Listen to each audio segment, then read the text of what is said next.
신동욱 수석 최고위원님을 모셨습니다. 큰 박수로 환영해 주시죠. 네, 반갑습니다. 반갑습니다. 새해 복 많이 받으십시오. 새해 복 많이 받으십시오. 네. 자, 당내 현안을 들어가기 전에요. 예, 네. 서해 피격 관련된 얘기를 좀 여쭤보도록 하겠습니다. 예. 이게 재판 그 기록문이 공개가 됐는데요. 이 내용을 보니까 예, 내용을 보니까 그 판결문을 보니까요. 내용을 보니까 여러 가지로 정부가 아 이게 오늘 아침에 공개된 판결문입니까? 네.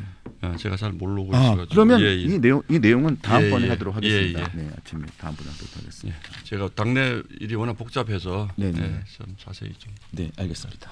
파악이 안 된 것 같습니다. 네. 예. 예. 아 미리 말씀을 드려야 되는데 미리 말씀 못 드려서 죄송합니다. 예. 네. 자, 지금 장동혁 대표가 단식을 한 지가 이제 6일째가 예, 오늘 엿새째 시험 들었죠. 예. 어제 보니까 유승민 전 원내대표도 오늘 아침에 아침에도 다녀가신 예. 다녀가신 것 같은데. 많은 분들이 다녀가시고 있는 것 같은데 예. 지금 장 대표의 상태는 어떤가요? 그래서 이제 그 뭐 한 사흘 차쯤에 굉장히 안 좋아서 걱정을 저희가 많이 했었거든요. 근데 어제 그다 4일 차째 조금 나아지셨다가 어제 또 좀 안 좋았다가 지금 뭐 굉장히 이제 급속도로 컨디션이 나빠지는 상태여서 개인적으로는 건강 걱정을 저는 굉장히 많이 하고 있습니다. 왜냐하면 제가 듣기로 아주 정상 그 제대로 단식을 하게 되면 열흘 넘어가면 굉장히 위험할 수도 있다고 그러는데 지금 엿새째 접어들었고 장동혁 대표는 제가 보기에 장동혁 대표의 가장 큰 무기는 저는 진정성이라고 생각을 하거든요. 이게 뭐 어떤 것을 어떻게 적당히 하고 정치적으로 어떤 효과를 노리고 뭐 이런 것보다는 어쨌든 이 상태로 그냥 가면 나라가 잘못되겠다라는 생각에서 하는 단식이기 때문에 저는 정신력으로 굉장히 오래 버티려고 노력을 할 것 같은데 네. 그러다 보면 좀 건강에 문제가 생길 수도 있지 않을까라는 걱정을 사실은 많이 하고 이제 대개 정치인들이 단식할 때 주변 사람들이 이제 뭘 주로 얘기를 하냐면 출구 전략 얘기를 흔히 많이 하거든요. 네. 언제 단식을 그만둘 것인가.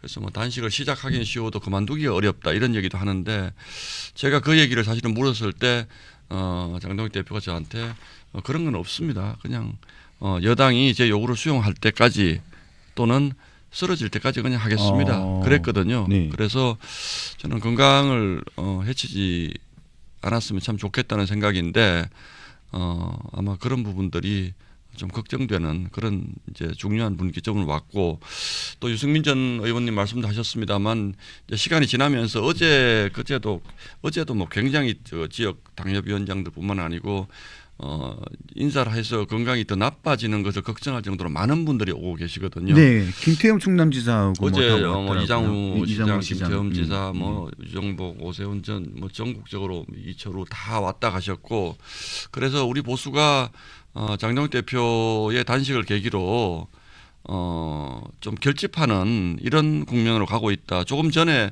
제가 여기 오면서 기사를 보니까 대안과 미래라고 네. 비교적 장동혁 대표에게서 비판적인 목소리를 많이 냈던 초재선 그룹 의원분들도 단식을 지지한다. 네. 뭐 단식을 지지한다기보다는 하여튼 단식의 명분을 지지한다.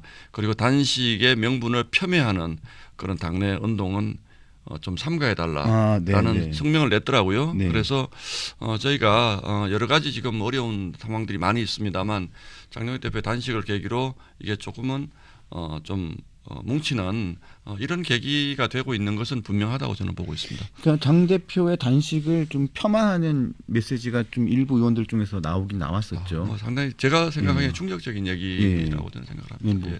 그래서 기사가 많이 났으니까 뭐 제가 굳이 뭐 이렇게 언급할 필요는 없는데요. 네. 그런 부분에 대해서 대안과 미래 쪽에서도 그 부분에 대해서 지적을 했다는 제가 말씀. 기사로 제가 봤습니다. 자, 한동훈 전 대표가 장동혁 대표의 단식 현장을 방문하는 것이 좋은 그림이 될 것이다. 그리고 양측의 갈등을 어느 정도 봉합할 수 있는 중요한 계기가 될 수도 있다라는 이야기들이 국힘 내부에서 많이 나오고 있는데 이 부분에 대해서는 어떻게 이제 보십니까? 두 가지 흐름입니다. 한동훈 전 대표 문제는 원칙대로 처리하지 않으면 이거는 두고 당내 분란의 불씨가 될 것이기 때문에 그 제가 원칙이라고 표현하는 것은 원칙이요? 윤리위원회가 제명 결정을 했기 때문에 제명을 시켜야 된다는 원칙이 아니고 아, 정확한 진실 규명이 필요하다 이 부분은. 그래서 정확한 사실 판단에 기반하여서 어떤 조치가 를 분명히 하는 것이 당의 미래를 위해서도 좋다라고 이제 주장하시는 분들이 있습니다. 이제 그런 분들 같은 경우에는 한동훈 전 대표가 윤리위원회의 결정도 신뢰할 수 없다. 당무감사위원회도 조작감사다 이렇게 주장을 하시면 어떤 제3의 방식을 통해서라도 검증을 받고 그럼 그거에 따라서 본인이 의견 표명을 해라라고 하는 사람들이 있거든요. 저도 사실은 그래서 이제 대안으로 네. 최고위원회에서 검증하자. 왜냐하면 최고위원회는 한동훈 전 대표 측이 불신한다고 할 수는 없습니다. 왜냐하면 당원들이 뽑은 최고위원들이고 또 그 위원들 중에는 소위 이제 한동훈계와 아주 가까운 이런 최고위원들도 있기 때문에 당이 그동안 확보한 모든 자료를 가져와서 눈앞에서 같이 보자는 거거든요. 그러면 그분들이 그걸 같이 보고 거짓말할 수는 없는 것 아니겠습니까? 그 방식으로 사실관계를 분명히 하자. 안철수 의원님도 그런 거죠. 네. 그 문제가 됐다는 IP 2개. 그러니까 주소죠. 그러니까 뭐 본인 어떤 노트북이든 저는 컴퓨터든 주소가 있는데 그 댓글이 어디서 생산된 것인지를 본인이 가지고 있는 컴퓨터의 IP만 제출하면 다 해결되는 것이다. 사실관계의 사실의 영역 규명의 영역인 것이지 감정 싸움의 영역이 아니다라고 주장하는 부분에 대해서 저도 상당 부분 동의하고 네. 당내에서 이제 그런 과정을 거쳐서 이 문제를 해결하자는 분들이 계시고 또 한쪽은 지금 그렇게 하기에는 우리가 너무 급박하지 않느냐. 지금 뭐 지방선거가 뭐 3, 4개월 앞으로 다가온 상황에서 그렇게 해서 제명을 하고 징계를 하고 하면 우리 지지자들이 또 싫어하는 분들이 많지 않겠느냐. 그렇기 때문에 화해를 좀 하는 것이 좋겠다. 그 가장 큰 화해의 방법으로는 방문해서 좀 이 단식에 대해서 좀 위로도 좀 하고 이런 방식이었으면 좋겠다라는 말씀을 하시는 분들은 뭐 상당히 있는 것 같습니다. 실현 가능성은 저도 전혀 모르겠습니다. 구체적으로 좀 여쭤보겠습니다. 예. 왜냐하면 친한계 측에서는 저희 신동욱 최고위원님께서 제안하신 최고위원 전원 공개 검증 이 부분에 대해서 이렇게 얘기를 해요. 간단하게 설명을 좀 드리겠습니다. 첫 번째, 신동욱 최고위원님이 말씀하신 공개 검증은 그의 전제는 당무위 감사와 그에 기반한 윤리위의 결정이 잘못됐다는 것을 전제를 한 것이다라는 이야기를 하고 있고요. 또 그러니까 그러면서 이런 얘기를 합니다. 그러니까 그 결정에 하자가 없다면 별도 검증할 필요가 없는 것 아니냐. 그러면 제명인 거죠. 예. 예. 그러면서 예. 또 최고위의 검증은 윤리위의 결정을 부정한다는 의미가 된다는 게 1번 논리고요. 예. 두 번째는 검증을 최고위원이 왜 검증을 최고위원회에서 왜 검증을 하느냐. 선출직만으로 돼 있는 최고위원들이 검증한다는 5명, 6명에서 검증한다는 것이 어느 누가 이 권한을 부여했느냐에 대한 문제를 제가 얘기를 하면서 또 하나는 청년 최고위원은 여기서 뺐다는 얘기도 있는데 이건 사실인가? 그렇다면 최고위원회 검증은 의미가 없다.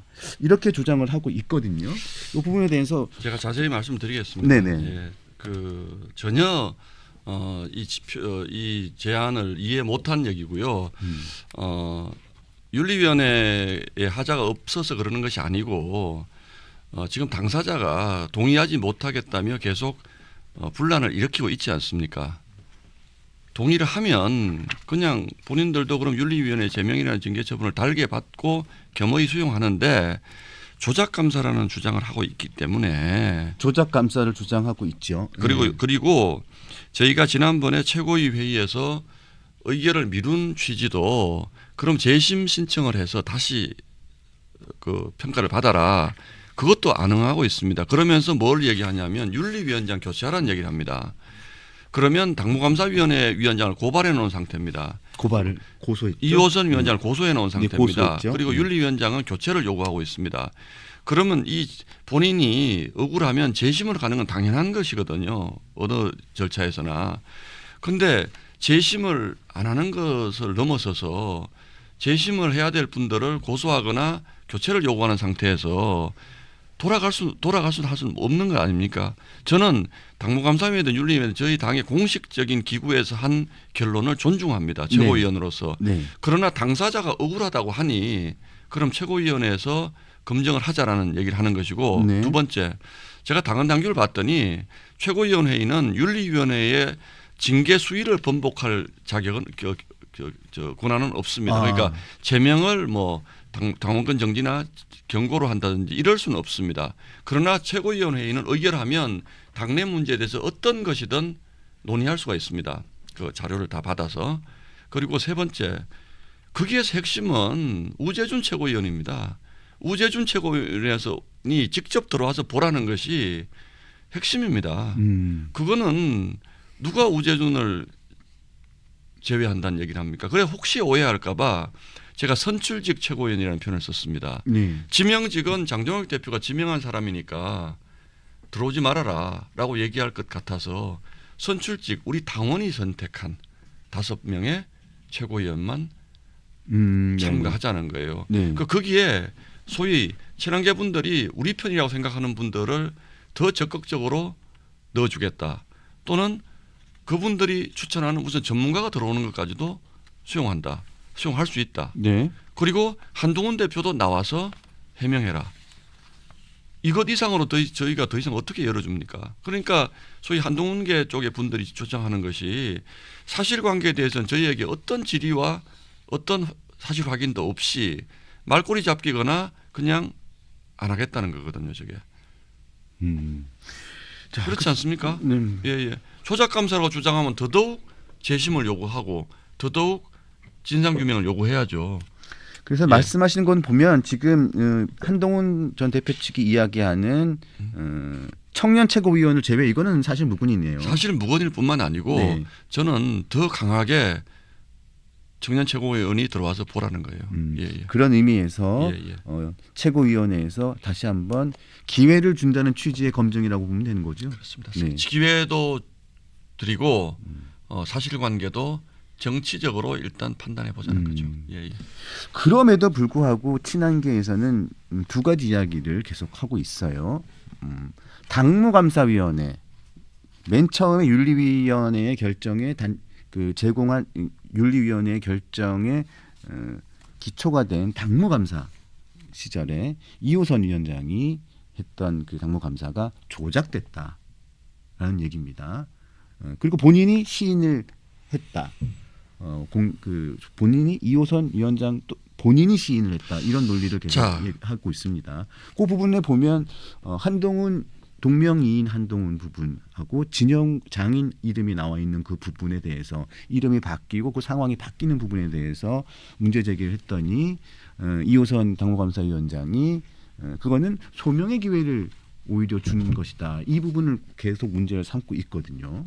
그 부분은 어떻게 보십니까? 그러니까 일방적으로 본인들의 주장을 하지 마시고 공개 검증을 하면 이호선 위원장이 조작 감사를 했으면 이호선 위원장에 대해서 조치를 요구할 겁니다. 저희가. 왜 그 기회를 열어주겠다는데 계속 조작 감사라는 말만 하고 왜 안 하겠다는 것입니까? 이호선 위원장이 조작 감사를 했다는 것이 저희 최고위원회의 공개 검증을 통해서 드러나면 그러면 소위 이제 뭐 다 실명이 나왔으니까 친한계라고 하는 우재준 최고위원이 가만히 있겠습니까? 들어와서 보라는 거예요. 그래서 양양 최고도 있습니다. 물론입니다. 네. 뭐 제가 어떤 분이 내가 아니다 그럴지도 모르니까 조심스럽습니다만 어쨌든 이호선 위원장이 조작 감사를 했다면 저희 당으로서도 매우 유감스러운 일이기 때문에 지금 그 부분을 들여다볼 수 있는 곳은 최고위원회의밖에 없습니다. 이호선 위원장을 누가 그 조작 감사 부분을 누가 검증해가지고 그럼 조치합니까? 최고위원회에서 검증을 하면 한동훈 위원장이 뭘 했는지 그러면 그 부분을 이호선 위원장이 어떻게 왜곡했는지 윤민우 윤리위원장이 어떤 처분을 하는데 잘못된 판단을 했는지 이게 다 나오지 않습니까? 네. 그럼 그런 부분들을 뭐 얘기해서 저만 보겠다 그러면 그 부분을 못 믿겠다 이거는 제가 이해할 수 있습니다. 그러나 다시 한번 제가 이 자리에서 말씀을 드립니다만 핵심은 우재준 최고위원 들어와서 보라는 거예요. 네네네. 그거 정말 제가 다시 한번 이 방송 보실지 모르니까 말씀드립니다. 그런 저에 대해서 적어도 아무런 문의도 없이 어떤 이게 어떤 취지냐라는 질문도 없이 이렇게 함부로 말씀하시는 거 좀 자제해 주시기 바랍니다. 정말 여러 말씀들을 하시는데 저는 이 핵심은 억울하다고 하니 그 억울하다면 그걸 풀어드리겠다는 겁니다. 예, 그거 이상도 이하도 아니다라는 점 다시 한번 말씀드립니다. 자, 또 하나 여쭙겠습니다. 이 문제가 가장 또 당내에서 가장 큰 문제이기 때문에 여쭤볼 수밖에 없어서 죄송합니다만 한동훈 전 대표가 지난 일요일 당계 논란에 대해서 첫 사과를 했습니다. 그래서 송구하다는 표현을 했는데 자, 이를 두고 친한계 분들은 용기 있는 결정, 용기 있는 사과라고 칭찬을 하고 있고 또 반면 또 반대쪽에서는 핵심이 빠진 미흡한 사과였고 또 왜 또 그 사과 이후에 조작이라는 부분들이 또 들어갔느냐라고 하면서 좀 비판적인 평가를 내놓기도 하는데요. 어떤 입장이십니까? 이제 우리가 공인들의 사과를 많이 접하지 않습니까? 뭐 연예인들의 뭐 부적절한 처신, 정치인의 부적절한 처신, 또는 뭐 관료들의 부적절한 처신 이런 부분에 대한 사과를 많이 접하는데 그래서 우리 국민들도 적어도 사과라고 하면 어떤 것이 사과라는 것을 다 압니다. 네. 그래서 저는 대단히 아쉽다라는 말씀을 먼저 드리고 그 아쉬운 이유는 첫 번째는 그 사과문의 첫 줄이 조작 감사입니다. 이것은 이라는 겁니다. 그리고 당원 게시판이라는 표현 자체가 없습니다. 이런 일로 당원과 뭐 국민들의 혼란을 들여서 송구하다. 이런 부분까지 오게 된 점에 송구하다. 네. 라는 것이고 혹시 뭐 이것이 초기에 이런 정도의 사고가 있었다면 또 뭐 타이밍상으로는 괜찮다라고 얘기할 수 있는데 지금은 그 사과의 기반이 되는 것은 진실에 관한 부분들입니다. 네. 그 진실에 관한 부분들을 조작 감사라고 이미 규정을 하셨기 때문에 조작 감사고 정치 감사다, 정치 보복이다라고 표현하잖아요. 네. 그런데 저는 정치 보복을 당하는 사람이 사과하는 경우는 없습니다. 정치 보복을 당하면서 사과를 할 수가 있습니까? 정치 보복을 한 사람이 일이죠. 사과를 해야죠. 예, 어려운 그거는 일이죠. 그래서 저는 뭐 제가 그걸 굳이 뭐 평가하는 것보다도 우리 당원분들이나 우리 국민분들이 그 사과문을 다시 한번 보시라고 말씀드리고 싶어요. 그러면 우리의 눈높이 사과는 어떠해야 된다라는 우리의 국민들의 눈높이에 과연 맞는 사과인지 그 부분은 뭐 다들 평가하시리라고 저는 보고 있습니다. 예, 예. 자, 좀 본질적인 질문을 하나 좀 하려고 합니다. 이 당원 게시판 사건에 대해서 제가 지난주에도 장동혁 대표가 여기 출연하셨을 때 여쭤봤었거든요. 장동혁 대표가 보는 당원 게시판 사건의 본질이 무엇이냐라고 물어봤었는데 수석 최고위원이신 신동욱 의원님이 보시는 당계 게시판의 이 논란의 본질은 뭐라고 보십니까? 그 본질이 뭔지에 따라서 이 여러 가지 그 이후에 이루어진 당무감사라든가 윤리위의 결정하고 그것을 같이 판단해 볼 수 있습니다. 두 가지 측면을 저는 이제 계속 얘기를 해왔고 사실은 제가 사실관계를 정확히 모르기 때문에 법적인 부분에 대해서는 그동안 최대한 말을 자제해 왔는데 어쨌든 이번에 윤리감사위원회에서 나온 최종 결정문이라는 게 있으니까 저는 사실은 이 문제는 제가 누차 얘기한 것처럼 우리 당원들이 그리고 우리 국민들이 한동훈이라는 정치인을 우리의 지도자로서의 감이 되는지에 대한 근본적인 질문이다. 그렇기 때문에 이 부분을 대해서 명확하게 한 전 대표가 답하지 않고 구렁이 담 넘어가듯이 넘어가기는 어려울 것이다라는 말씀을 여러 차례 제가 사실 드렸습니다. 네. 왜냐하면 우리 국민들은 그냥 일개 정치인으로 한동훈 전 대표를 본 것이 아니고 이미 등장했을 때부터 우리 미래의 지도자감으로 사실은 평가를 해온 것이거든요. 그런 만큼 그 사람에 대한 도덕적 기준이라든지 또는 그 사람의 차질에 대한 어떤 질문이 매우 엄격하고도 높습니다. 이미. 그런데 그 답변은 거기에 못 미치는 것 같아요. 그렇지 않습니까? 정말로 우리 그 공인의 그 반열로 높이 가는 사람일수록 작은 것에 대해서도 처신을 늘 조심해야 되고 또 작은 잘못에 대해서도 더 크게 사과하고 이제 이렇게 해왔거든요. 사실은 그 부분에 대해서 그동안 쭉 이 논란이 지금 뭐 벌써 4개월, 15개월째 지금 접어들고 있는데 과연 거기에 맞는 지도자의 품성과 지도자의 그릇에 국민들이 기대하는 처신을 해왔느냐라는 한 가지 문제가 있고, 두 번째는 이번에 내린 결론을 보면 단지 댓글을 썼다. 지금 친한계 의원님들은 이게 비공개 게시판에 댓글 게시 문제를 너무 과대해서 정치 공격의 소재로 삼고 있다, 이제 이렇게 말씀하시는데 꼭 그것만은 아닌 것 같다. 그 이후에 벌어진 사태 수습의 과정을 보면 네. 저는 그 부분을 그냥 처음에 있는 그대로 우리 가족들이 저에 대한 애정이 좀 과했던 것 같다라는 정도로 하고 그 부분을 있는 그대로 밝혔으면 지금쯤이면 다 잊혀졌을 일인데 이제 그날 밤에 당원 게시판을 셧다운을 시키고 또 뭐 상당수 수백 건의 글을 삭제를 하고 그 다음에 당 차원의 조사를 중단을 시키고 이런 것들은 제가 보기엔 대단히 부적절한 처사들이거든요. 그거는 당 대표라도 그렇게 할 수 없는 것입니다. 그리고 전자의 부분이 아니라고 한다면 안철수 의원이 말한 것처럼 그 IP 주소 2개 어디에서 생산된 글인가만 밝히면 깔끔합니다. 그런데 굳이 그 부분에 대한 얘기는 일치하지 않고 이것은 다소 사실관계가 불명확한 몇 가지의 부분을 가져와서 조작감사다라고 규정을 하면서 당원들에게 그걸 계속 반복해서 얘기를 한다라든지 이런 부분들은 지금도 대처를 잘못하고 있다. 저는 한동훈 전 대표 본인도 대처를 잘못하고 있지만 소위 한 대표를 지지하는 주변의 지지자분들이라든지 한 대표를 지지하는 뭐 저희 당 의원분들이라든지 또는 평론가분들도 사실을 자꾸 호도해서는 안 된다. 이 부분은 전공법으로 가서 해결을 해야지 앞으로 정치에 미래가 있는 것이지 이 부분을 적당히 넘어가면 잊혀질 것이다라는 것으로 지금 대처하는 것으로 저는 느끼거든요. 네.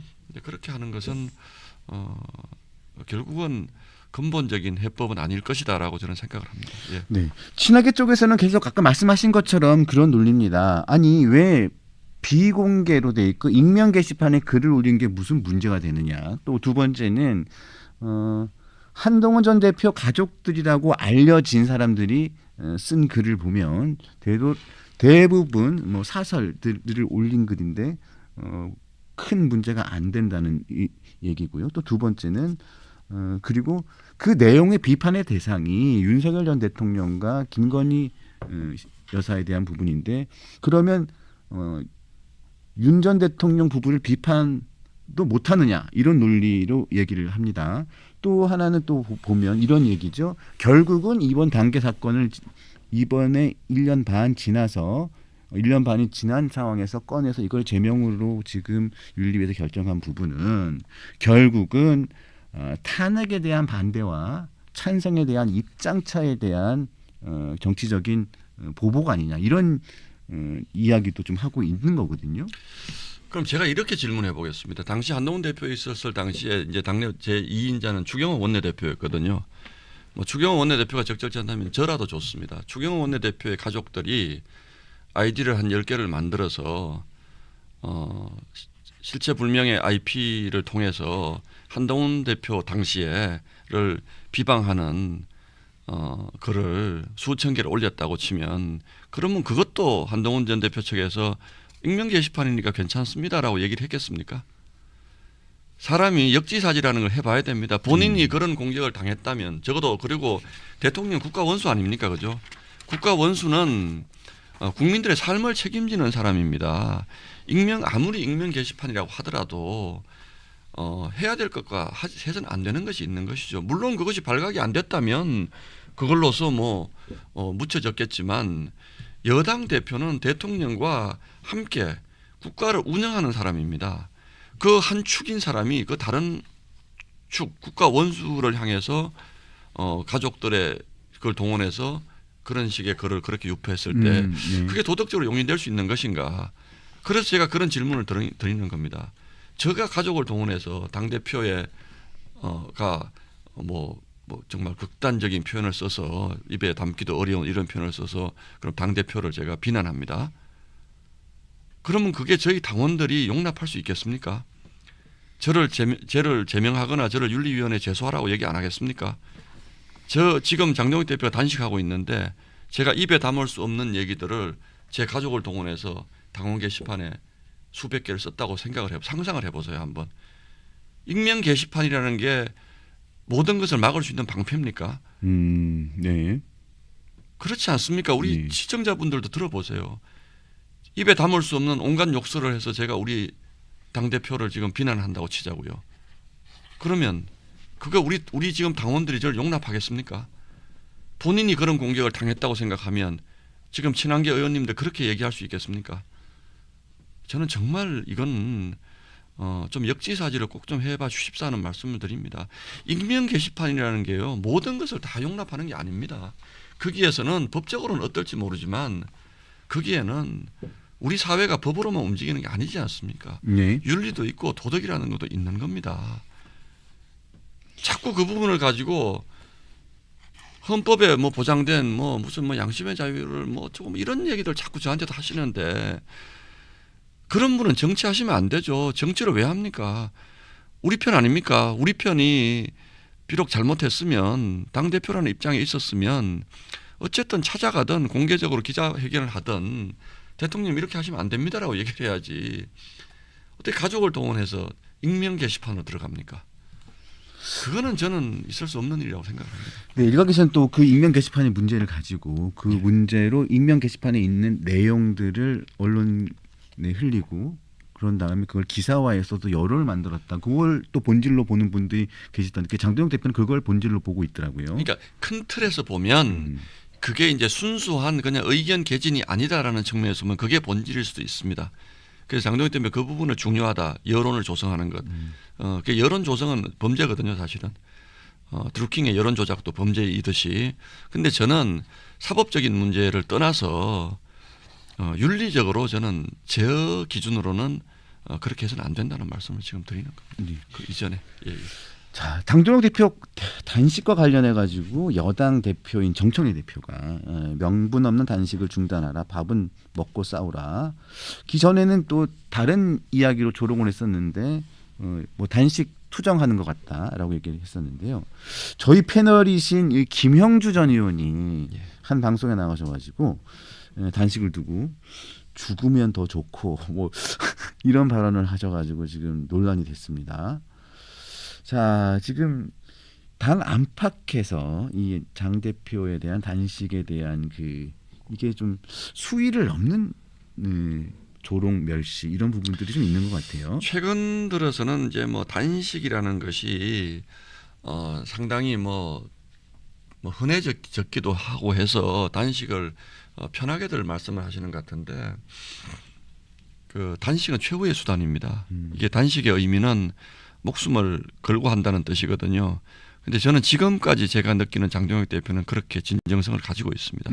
그래서 그런 표현들은 정말 부적절하고 특히 저희 당내에 뭐 철부지 분들이 그렇게 말씀하시는 것에 대해서는 저는 뭐 그냥 그러고 하겠는데 적어도 여당 대표가 좀 품격 있게 본인도 단식할 수 있지 않습니까?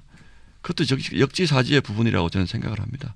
본인도 그런 상황이 됐을 때 우리 당 대표의 발언이 뭐 먹고 하세요. 뭐 이렇게 얘기하면 그거는 정치가 아니죠. 그래서 정청래 대표님에게 제가 드리고 싶은 말씀은 정치 복원에 대한 생각이 조금이라도 있으시면 조금 말을 가려서 하시는 것이 좋겠다라는 생각을 하고 있습니다. 네, 알겠습니다. 당내 문제는 여기까지 하고요. 예. 이해운 기획예산처 장관 후보자 인사청문회 관련돼서 여쭤보겠습니다. 어제 뭐 예상대로 파행이 되고 그냥 지나갔습니다. 근데 21일까지죠. 내일 모레까지 인사청문회 기한 송부 기한인 것 같은데요. 예. 자, 지금 그 당내에서는 오늘이라도 인사청문회를 좀 하자 뭐 그런 기류가 있긴 있습니까? 근데 이제 그게 조금 그 온도 차가 있습니다. 그게 뭐냐면 이제 저희처럼 그 이해운 대표 측의 자료 제출이나 이런 것들을 구체적으로 잘 모르는 분들은 그래도 청문회에서 따질 건 따져야 되지 않느냐라는 뭐 그 말씀도 맞는 말씀이고요. 이제 두 번째 기재위원들의 판단은 이미 이해운 후보의 부적절성은 만천하에 다 드러났다. 드러났다. 예. 근데 자료를 그것과 관련된 조금이라도 진전된 자료를 제출해야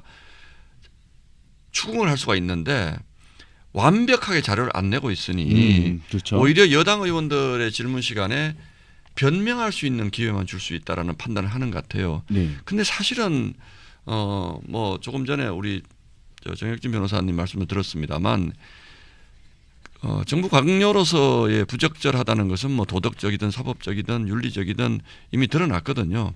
그 부분을 민주당에서 자꾸 국민의힘에 있었던 사람이니까라는 식의 말돌리기로 물타기를 하는데 그건 전혀 본질이 아닌 부분들이고요.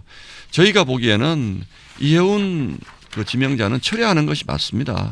철회하는 것이 맞습니다. 네. 대통령도 이게 무슨 여러 가지 정치적 계산을 하고 있는 것처럼 보이는데 그거는 저는 국민에 대한 도리가 아니라고 봅니다. 이 정도 사람을 장관을 시키면 본인이 그런 사법적 리스크가 많기 때문에 뭐 그 정도는 괜찮다라고 생각할지도 저는 모르겠다는 생각을 혹시 합니다만 예전에 이런 분을 특히 경제부처 장관이 된 적이 있습니까? 이분이 앞으로 뭘 한들 국회에 나와서 어떤 설명을 한들 과연 그 국회가 정상적으로 돌아가겠습니까? 그 국민들이 이분의 얘기를 신뢰할 수가 있겠습니까? 있을지. 본인의 의문이죠. 아파트 구매 과정 이런 것들을 보면 불법과 편법으로 점철된 삶을 살아오셨는데 이분이 어떻게 하라고 하는 것이 국민들에게 영이 서겠습니까? 그러니까 이분은 국민을 위해서 국가를 위해서 지명 처리하는 것이 맞습니다. 지금이라도. 굳이 뿌릴 일이 아니죠. 이건. 예. 자, 지금 말씀을 주셨지만 안 그래도 제가 좀 질문을 드리려고 했던 부분이 그 부분인데 자, 지금 보면요. 의원님 이해운 전 후보자 청문회가 어차피 지금 열리든 안 열리든 간에 어차피 결정은 뭐 대통령이 하게 되는 거잖아요. 둘 중에 하나입니다. 그냥 청문회도 없이 그냥 몇 번 정도 송부하는 기간을 정해가지고 한번 하고 난 다음에 그 다음에는 그냥 임명을 하는 방식이 하나 있는 것이고 또 혹시 또 이 여론에 좀 귀를 기울인다는 그런 의미에서 지명 철회를 할 수도 있는데 지금 최 의원이 보시기에는 어느 쪽으로 결정할 것 같습니까? 이재명 대통령. 저는 사실은요. 한 2주일 전에 그런 질문을 많이 받길래 이건 어쨌든 끝까지 갈 것 같습니다라는 예상을 했거든요. 사실은. 네. 그래서 지금까지도 뭐 지명 처리 안 할 것 같다라는 생각이 강하게 들고 있긴 합니다. 예. 그런데 또 모르죠. 뭐 오늘 오후라도 정치는 생물이라고 하니까 이 청문회 보이콧한 것이 또 명분이 될 수는 있겠죠. 야당이 또 이재명 대통령이 잘 판단을 해보면서 야당이 청문회 보이콧 정도를 했는데 우리가 지명하는 것은 적절치 않은 것 같다. 뭐 이런 식의 명분을 낼 수도 있는데 지금까지 한 걸 보면 그럴 가능성보다는 뭐 그냥 밀고 갈 가능성이 더 높아 보인다. 이런 생각을 하죠. 저 민주당에서는 계속 똑같은 얘기입니다. 아니 뭐 그쪽 당에서 세 번이나 공천을 줘서 당선이 됐고 도합 합하면 5번이나 공천을 준 사람인데 뭐 그렇게까지 그럼 그때는 몰랐느냐 이런 얘기를 합니다. 그때는 몰랐죠. 그때는 당연히 몰랐죠. 국회의원이 그 재산 공개는 하지만 뭐 아파트를 어떤 방식으로 구매했고 이런 건 전혀 몰랐던 것이고 저는 지금이라도 이해운 전 의원님이 지명자가 저희 당에서 있었을 때 있었던 그런 일들이 밝혀진 거 대단히 다행스럽게 생각을 합니다. 이분이 그걸 안고 당협위원장이기 때문에 다음 총선도 출마하고 했을 것 아닙니까? 그렇죠. 그보다는 다행이고 이런 검증 과정에서 여야를 떠나서 이런 정말 그 나쁜 정치인이 걸러졌다는 것에 대해서는 다행스럽게 생각을 합니다. 그러나 그렇다고 해서 장관을 시킬 수 있다는 논리와는 전혀 별개의 얘기죠. 예.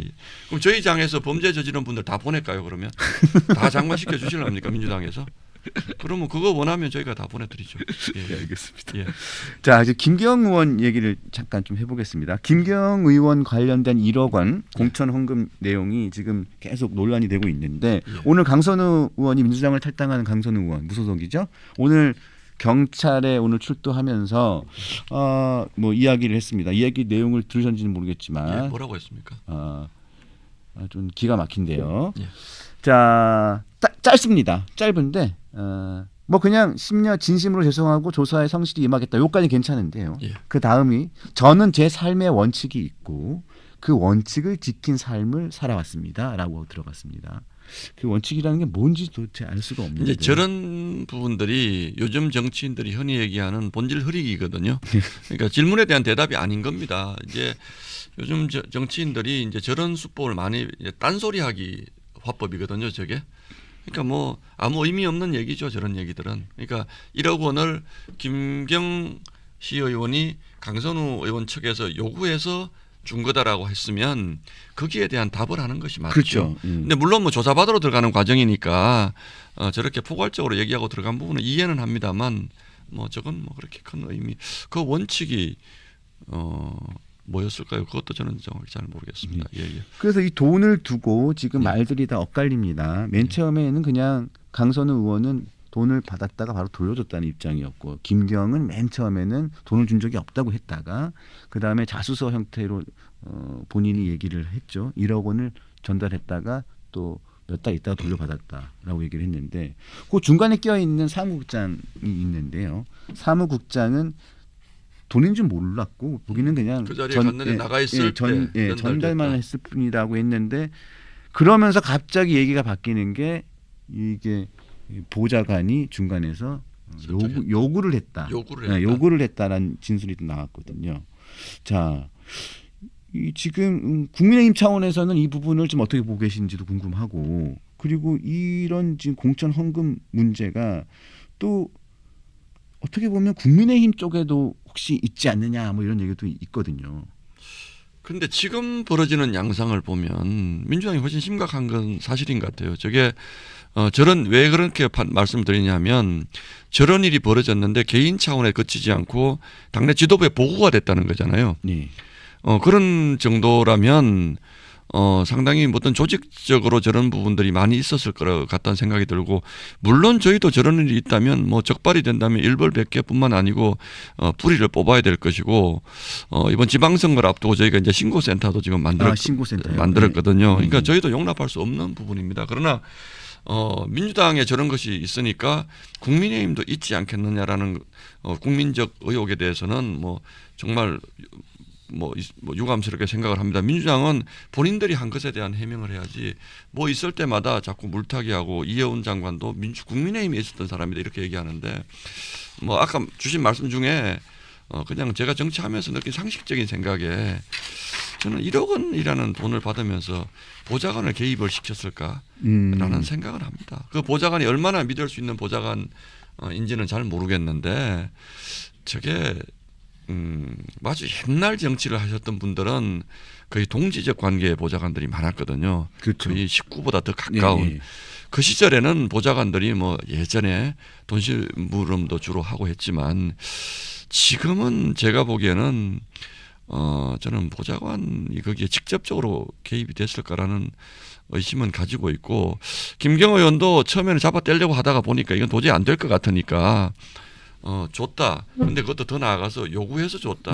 이제 각자 도생으로 이제 갔다는 얘기거든요. 그래서 아마 김경은 의원 같은 경우에는 집요하게 나는 그쪽에 요구에 응한 피해자다라는 쪽으로 아마 갈 것 같고 보좌관은 나는 몰랐다라는 쪽으로 갈 것 같고 아마 코너에 몰리는 것은 이제 강선우 의원인데 강선우 의원이 어떤 식으로 얘기를 할 건지는 또 민주당의 윗선으로 연결되는 부분이잖아요. 네. 그게 이제 김병기 의원으로 연결이 돼 있고 김병기 의원에서 김현지 씨로도 연결이 되고 뭐 이런 부분들이 그럴 가능성이 있기 때문에 이 부분이 각자가 다 생각을 하겠죠. 그런데 우리가 죄수의 딜레마라는 말이 있듯이 내 피해를 줄이려고 하다 보면 또 상대방의 그 이해관계와 상충되는 뭐 이런 부분들이 결국은 굉장히 복잡한 양상으로 전개되면서 민주당의 부담으로 작용할 가능성은 매우 높아 보인다. 마지막으로 질문 하나 더 드리겠습니다. 지금 장동혁 대표가 좀 단식을 하고 있는 이유가 딱 크게 보면 그렇지 않습니까? 쌍특검을 요구하는 것이고 그 다음에 영수회담은 뭐 또 곁다리지만 하여튼 그것도 촉구하고 있는 내용인데 자 이게 지금 장 대표가 단식을 계속 한다고 해도 민주당이나 뭐 청와대 쪽에서 이 부분에 대해서 반응이 없다면 이게 지금 돌파구가 없는 상황이지 않습니까? 저희는 계속 요구할 겁니다. 네. 지금은 제가 그 앞길을 예상을 안 하는 이유는 장동혁 대표가 정말 진정성 있는 단식을 하고 있기 때문에 그 이후에 벌어질 일들 그래서 민주당이 지금처럼 원산 불구경 또는 조롱, 폄하, 비하로 일관할 수 있을 것인가, 국민의 여론이 어떻게 바뀔 것인가, 이 부분의 변수가 여전히 남아 있다라고 생각을 하고요. 또 장동혁 대표가 병원으로 실려가고 난 다음에 벌어질 수 있는 상황들, 이런 부분들도 지금 예상하기 어렵기 때문에 결국은 민주당도 그냥 뭐 이게 그냥 쇼잉성 단식으로 끝날 것이다 이렇게 생각하면 크게 오판하는 것이다. 국민을 무시하는 것이다라는 생각을 저는 지금 하고 있습니다. 예. 아직까지 뭐 신임 정무석이나 홍익표 수석이라든가 무슨 예, 뭐 한병기 원내대표 이런 분들은 아직 제가 전직장- 듣기로는 지금 요 온 사이에 어떨지 모르겠는데 그것도 예의가 아니죠. 의례적인 뭐 인사말 저 위로의 말뿐만 아니라 누구라도 와서 이 정도가 됐으면 단식을 중단하시라. 근데 우리 정치가 갈수록 정말 참 피폐해지는 것 같아요. 그래서 이런 것들도 참 아쉽고 안타깝습니다. 예. 네, 알겠습니다. 자, 26일까지가 지금 한동훈 전 대표 관련된 제명 관련된 부분인데 26일 최고위원회에서는 결론을 내시는 겁니까? 어떻게 되시는 겁니까? 그것도 지금 제가 뭐라고 말을 못하겠습니다. 장동혁 대표 단식 상황이어서 그 최고위원회에 장동혁 대표가 참석할 수 있을 것인지 또 최고위원회가 열릴 수 있을 것인지 이런 부분을 제가 예단하기가 어려운 상황으로 지금 막 가고 있어서 네. 뭐 정상적인 다른 변화가 없다면 그렇게 해야 된다는 원칙론적인 주장이 지금 더 훨씬 더 우세합니다만 그러나 뭐 지금부터 변할 수 있는 상황에 대해서 제가 다 말씀드리기는 어렵습니다. 예. 네, 알겠습니다. 자, 바쁘신데 그 시간을 꼭 시간을 내주셔가지고 좀 궁금한 부분에 대해서 솔직하게 말씀해 주셔서 감사드립니다.